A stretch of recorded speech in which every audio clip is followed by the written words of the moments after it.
नमस्ते बच्चों। तो पिछले क्लास में हमने क्या पढ़े थे? हाँ, हजरत मोहम्मद का व्यक्तिगत जीवन के बारे में, है ना? तो कैसा जीवन थे उनका? कैसा जीवन था? हाँ, वो एक अच्छे और अल्लाह के दिखाए गए नेक मार्ग से वो चल रहे थे। ओके, वे एक अच्छे प्रशासक थे और अपने जीवन गरीबी से बिताया गया था। ओके, फकीरी जीवन था उनका।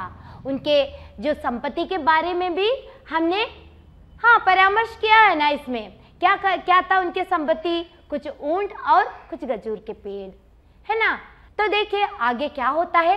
अपनी पत्नी आयशा ने एक बार कहा था, कभी कभी महीने गुजर जाते थे और मोहम्मद के घर चूल्हा न जलता था। एक बार आयशा जी ने नबी जी के बीबी ने कहा था, क्या कहा था? हाँ, कभी कभी उनके घर में चूल्हा चलता नहीं। किसी ने पूछा, फिर आप लोग जिंदा कैसे रहते थे? हाँ, तो हम ऐसे सुनते समय हम जरूर पूछेंगे, तो तुम लोग कैसे जीते थे? के बिना कुछ पका नहीं सकते ना, फिर कैसे आप लोग जीते थे? जरूर पूछेंगे। ऐसा भी लोग पूछते थे। तो उसका उत्तर क्या है देखें। उत्तर था, उन दो काली चीजों के सहारे। किन दो चीजों के सहारे? खजूर और पानी। देखो, हमारे हजरत के जीवन सिर्फ खजूर और पानी से बीते थे। कैसा जीवन था उनका। देखो आगे क्या है। आयशा का कहना है, पैगंबर ने कभी एक दिन दो तरह के खानों की चीजों का स्वाद नहीं लिया था। हमारे घर में छलनी नहीं थी। देखो, हजरत के घर में दो बार खाना नहीं होता, एक बार खाए तो वही।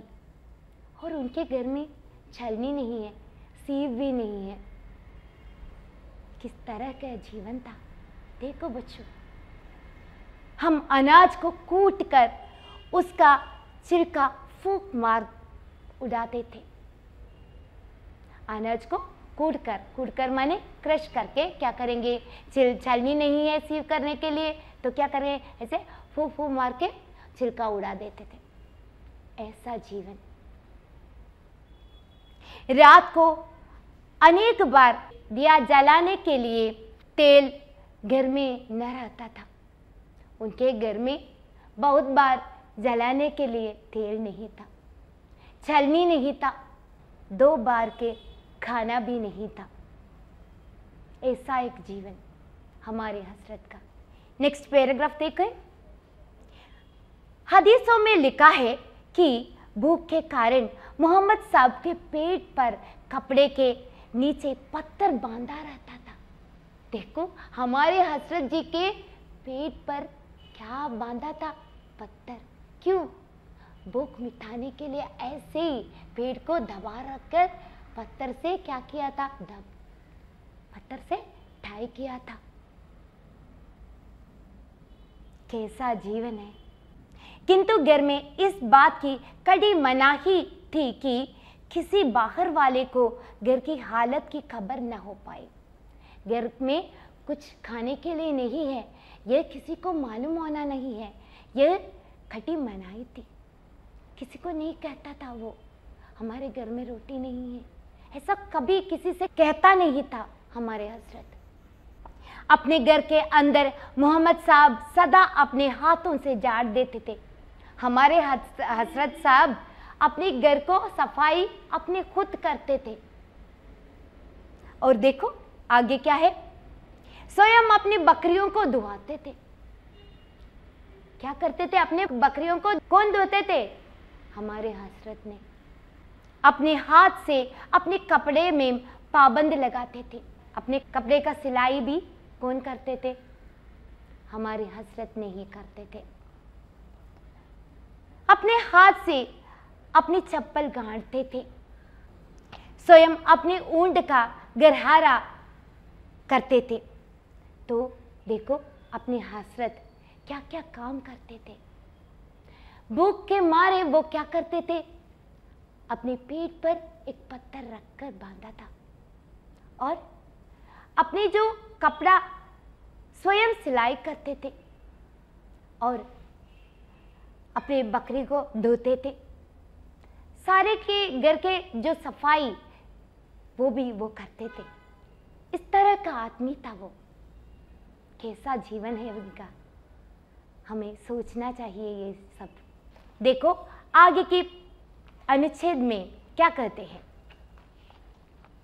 एक बार पीठ पर बोरियों का निशान देखकर किसी ने इजाजत चाही कि एक गद्दा बिछा दिया जाए। हाँ, अपने रसूल के जो पीठ पर बोरियों के जो निशान देखकर, बोरी एक तरह का मैट है जो पाम लीव से बनाए गए मैट है, उसके निशाना हमारे रसूल के पीठ पर है। यह देखकर हजरत से किसी ने पूछा, क्या मैं गद्दा भिजा दूं आपके लिए? तो रसूल ने क्या उत्तर दिया, देखिए। मोहम्मद साहब ने यह कहकर इनकार कर दिया कि मैं आराम करने के लिए नहीं पैदा हूँ। मैं किसके लिए नहीं पैदा हूँ? आराम करने के लिए। मुझे कुछ काम करने के लिए अल्लाह ने मुझे यहाँ भेजा है, मुझे वह करना है, मैं आराम करने के लिए नहीं आया हूँ। देखो हमारे हजरत ऐसा आदमी थे। नेक्स्ट पैरा देखो।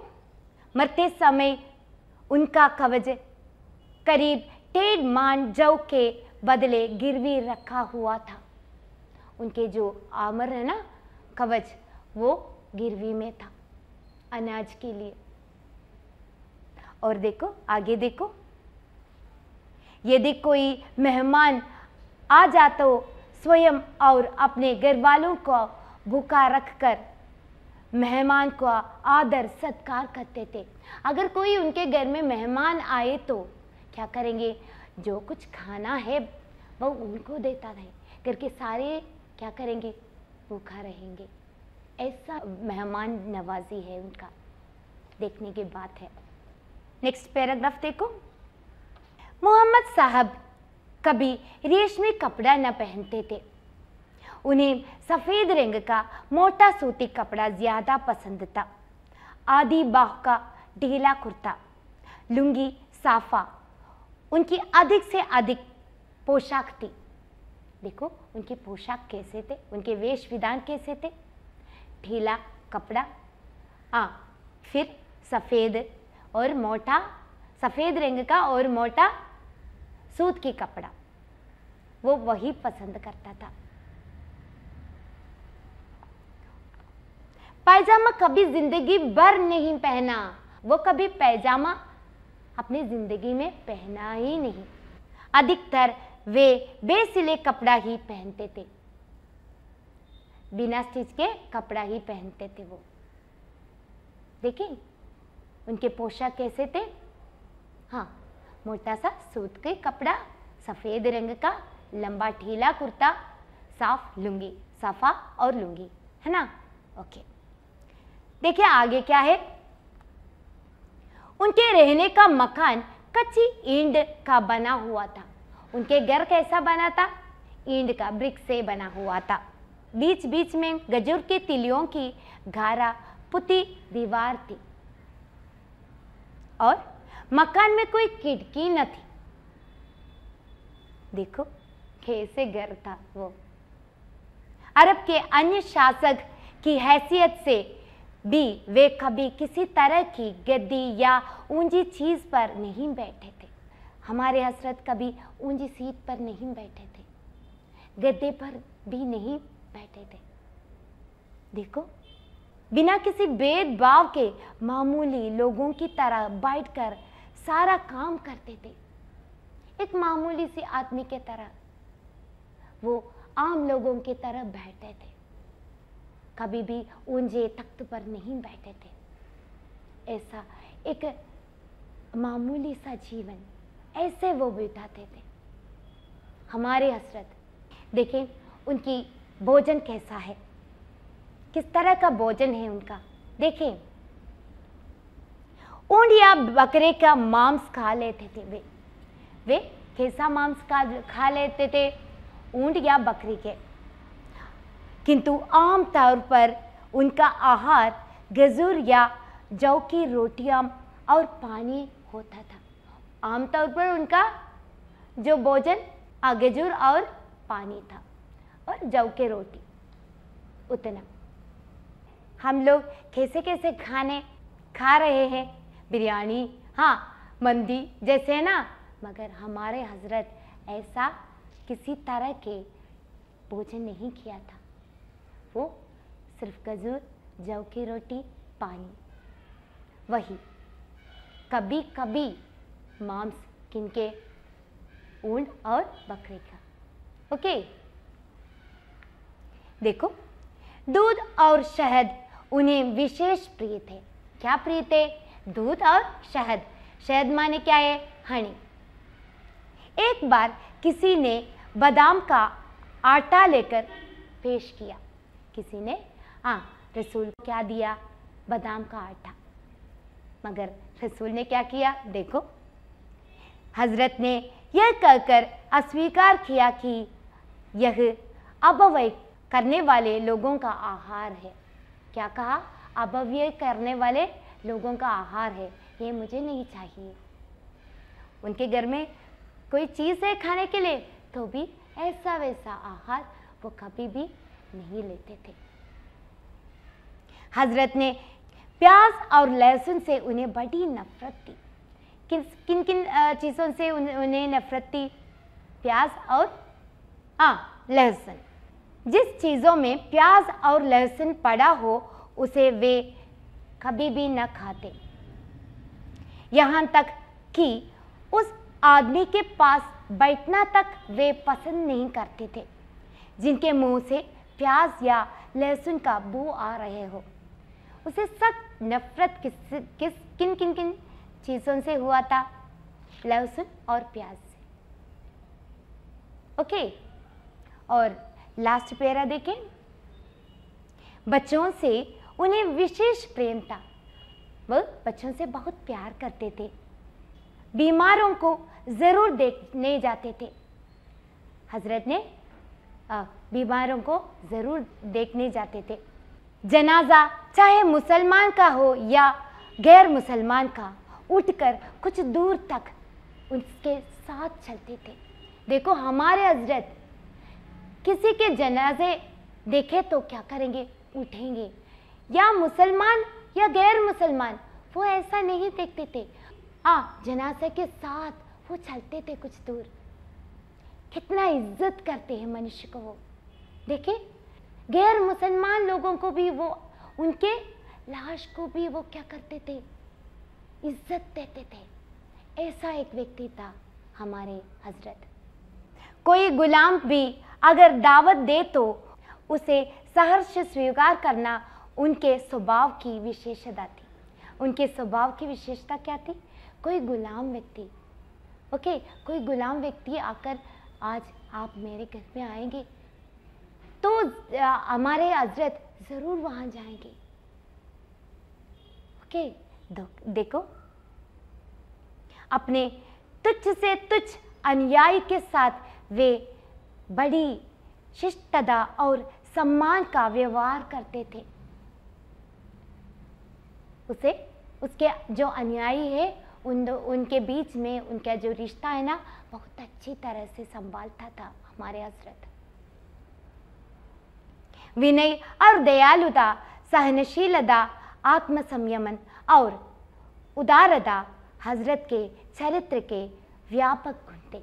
क्या क्या गुण थे उनका? कहो।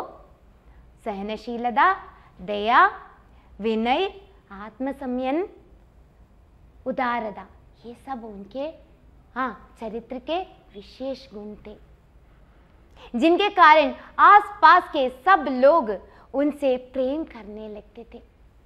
इसी कारण, उनके स्वभाव के कारण बाकी सब लोग उन्हें बहुत पसंद करते थे। ऐसा एक नेक आदमी थे हमारे हजरत। देखो बच्चों, उनके जीवन कैसे बिताए थे, किन किन कष्टता वे सहते थे, तो भी वो अल्लाह के नेक मार्ग हम सबको दिखा दिया है। ऐसा एक हजरत के कहानी कैसे बच्चों आप लोगों को पसंद आए? बहुत अच्छी कहानी है ना? हाँ, ये कहानी नहीं, ये एक घटना है। तो आप लोग क्या करना है, अपने जीवन में भी ऐसे कुछ अच्छे गुण मिलाना ज़रूरी है। तो बच्चों मैं कुछ प्रश्न पूछती हूँ, आप लोग उत्तर देंगे ना? ओके, देखो पैगंबर के बारे में आयशा बेगम का क्या कहना है? ओके, और दूसरा क्वेश्चन यह है कि महान शासक होने पर भी पैगंबर घर में क्या क्या काम करते थे? ओके, थर्ड वन, पैगंबर की पोशाक कैसी थी? ये तीनों क्वेश्चन का आंसर लिखना है अपने वाक्य में। कहाँ? अपने नोट पे लिखेंगे ना? अच्छा, तो बच्चों मैं अब यह क्लास यहाँ वाइंड अप करती हूँ। धन्यवाद।